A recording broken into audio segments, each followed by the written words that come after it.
La virtut de la constància és aquesta virtut en la qual un tenim com l'esforç de fer les coses amb un sentit de plenitud.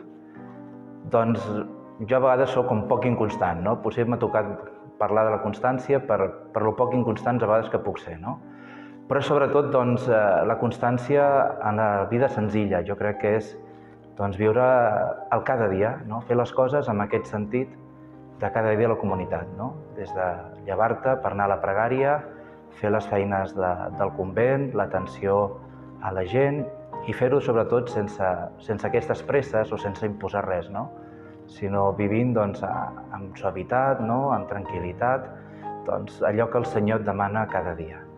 La virtut de la constància, per tant, podríem dir que és fer les coses i fer-les bé pel bé dels germans. Així és com jo entenc aquesta virtut.